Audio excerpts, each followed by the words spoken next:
Media మిత్రులకు నమస్కారం.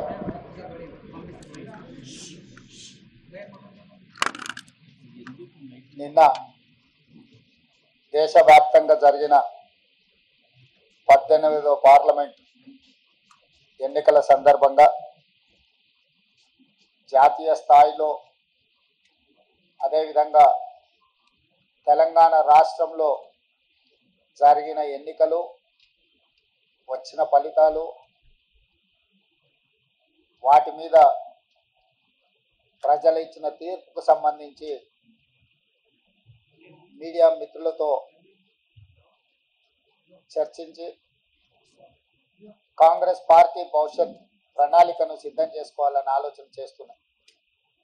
ఈరోజు అందుబాటులో ఉన్న మా మంత్రివర్గ సహచరులు, శాసనసభ్యులు, నూతనంగా ఎన్నికైన పార్లమెంటు సభ్యులతో వచ్చిన ఫలితాలలో కాంగ్రెస్ పార్టీకి సంతోషకరమైన ఫలితాలు వచ్చినాయి. వాళ్ళందరితో కలిసి ఈ సంతోషాన్ని పంచుకోవడం జరిగింది. దేశవ్యాప్తంగా జరిగిన ఎన్నికల విషయంలో నాడు రాహుల్ గాంధీ గారు కన్యాకుమారి నుంచి కశ్మీర్ వరకు 150 రోజులు 4000 కిలోమీటర్లు సుదీర్ఘమైన పాదయాత్ర, ఆ తర్వాత మణిపూర్ నుంచి ముంబై వరకు వారి పర్యటనలు, దేశవ్యాప్తంగా ప్రజాస్వామిక వాదులందరినీ ఏకం చేసి ముఖ్యంగా దళితులు, గిరిజనులు, మైనారిటీలు, మహిళలు, విద్యార్థులు, నిరుద్యోగ యువకులు, ప్రజాస్వామిక వాదులందరినీ కూడా సమన్వయం చేసి నరేంద్ర మోడీ, భారతీయ జనతా పార్టీ నేతృత్వంలో నడుస్తున్న ఎన్డీఏ ప్రభుత్వం ప్రజా వ్యతిరేక నిర్ణయాలను, పరిపాలన వైఫల్యాలను దేశ స్థాయిలో ప్రచారం కల్పించి ఎన్డీఏ కూటమికి ప్రత్యామ్నాయంగా ఇండియా కూటమిని ఏర్పాటు చేసి వీలైనంత మేరకు సహకరించిన వాళ్ళందరినీ సహకారం తీసుకొని సమన్వయం చేసుకొని ఏఐసిసి అధ్యక్షుడు మల్లికార్జున్ ఖర్గే గారు, శ్రీమతి సోనియా గాంధీ గారు, రాహుల్ గాంధీ గారి యొక్క పాదయాత్ర సృష్టించిన ప్రభావాన్ని ప్రజలకు చేరవేయడం ద్వారా ఎన్నికలను నిర్వహించడం జరిగింది. ఈ ఎన్నికలలో మొదటగా తెలంగాణ రాష్ట్రంలో జరిగిన ఎన్నికలను మనం చర్చించుకొని ఆ తర్వాత జాతీయ స్థాయి ఎన్నికల మీద మనం విశ్లేషణ చేసుకుందాం. 2023 డిసెంబర్ 3 నాడు వచ్చిన ఫలితాలలో 64 శాసనసభ నియోజకవర్గాలలో కాంగ్రెస్ పార్టీని గెలిపించి ఒక్క శాసనసభలో సిపిఐని మా ఎన్నికల పొత్తులో భాగంగా కొత్తగూడెంలో గెలిపేయడం జరిగింది. తెలంగాణ రాష్ట్రంలో 65 శాసనసభ నియోజకవర్గాలలో 39.5% ఓట్లను వేయడం ద్వారా కాంగ్రెస్ ప్రభుత్వాన్ని, ప్రజాపాలనకు తెలంగాణ ప్రజలు ఆమోదం ఇచ్చిండ్రు. ఆ తర్వాత 100 రోజులలో 5 గ్యారెంటీలను అమలు చేసి భవిష్యత్ కార్యాచరణను ప్రజలకు వివరించి ఈ పార్లమెంట్ ఎన్నికల బరిలో మేము దిగడం జరిగింది. ఆనాడు ఎన్నికల బరిలో దిగినప్పుడే విస్పష్టంగా పత్రికా సమావేశాన్ని ఏర్పాటు చేసి బహిరంగ సభలలో కూడా ప్రజలకు మేము చెప్పడం జరిగింది. ఈ ఎన్నికలు నేను, నా మంత్రివర్గము 100 రోజులు అందించిన పరిపాలనకు రెఫరెండము, మేము ఇచ్చిన గ్యారెంటీలను, మేము చేస్తున్న పరిపాలనను ప్రజల ముందు పెట్టి మేము ఓట్లు అడుగుతున్నాము.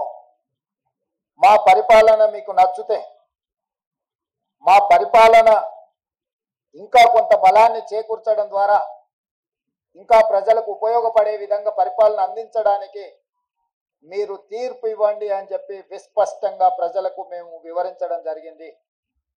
చాలా మంది మీడియా మిత్రులు, సహచర ప్రజాప్రతినిధులు మనం రెఫరెండం అనకపోతే బాగుండునేమో, ఒకవేళ తీర్పు మనకు వ్యతిరేకంగా వస్తే ఆ తర్వాత సమస్య అవుతుందని కూడా చాలా మంది సూచన చేసింది. కానీ ప్రజల పట్ల ఉన్న విశ్వాసము, కాంగ్రెస్ పార్టీ కార్యకర్తల నాయకుల పట్ల ఉన్న నమ్మకంతో ఆనాడు పిసిసి అధ్యక్షుడిగా, తెలంగాణ రాష్ట్ర ముఖ్యమంత్రిగా ఇది మా పరిపాలనకు రెఫరెండమే అని చెప్పి స్పష్టంగా నేను చెప్పడం జరిగింది. మధ్య మధ్యలో మీడియా మిత్రులు గుర్తు చేసినప్పుడు కూడా ఈ విషయంలో మాకు రెండో ఆలోచన లేదు, రెఫరెండమే అని మేము చెప్పడం జరిగింది.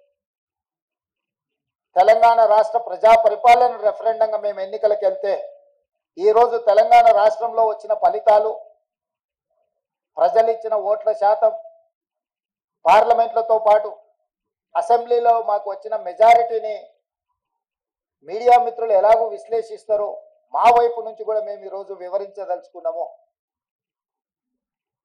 జరిగిన పార్లమెంట్ ఎన్నికల్లో 17 పార్లమెంట్లకు సంబంధించి ఒక సీటు ఎంఐఎంకి ఇస్తే 16లో 8 పార్లమెంటు నియోజకవర్గాలను కాంగ్రెస్ పార్టీని గెలిపించడం జరిగింది. మరొక 8 భారతీయ జనతా పార్టీ గెలవడం జరిగింది.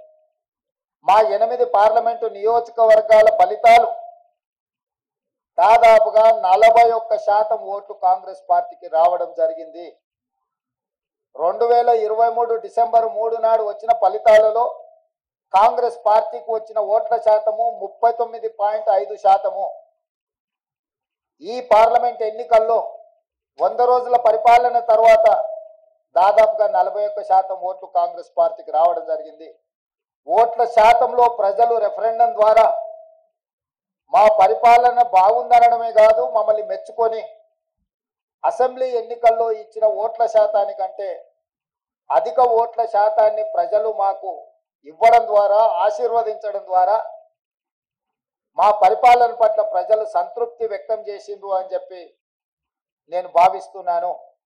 అదేవిధంగా 2019 పార్లమెంట్ ఎన్నికల్లో 3 పార్లమెంట్ గెలిస్తే ఈ ఎన్నికల్లో మమ్మల్ని 8 పార్లమెంటు సీట్లు గెలిపించడం ద్వారా 8 సీట్లు అధికంగా ఇచ్చి పార్లమెంటులో కూడా మాకు అత్యధికంగా సీట్లు ఇవ్వడం ద్వారా ఓట్లు, సీట్లు కూడా మమ్మల్ని పెంచడం ద్వారా ప్రజలు ఆశీర్వదించారు.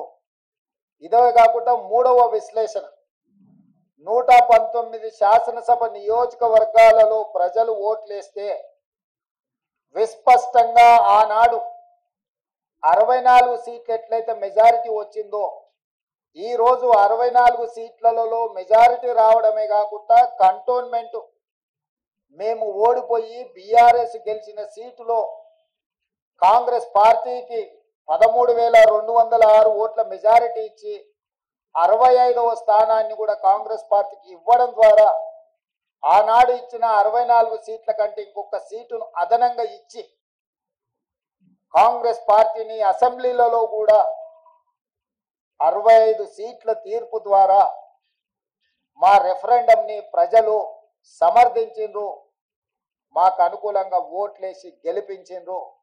అసలైన తొలి వెలుగు. ఫాలో వాట్సాప్ @తొలి వెలుగు official.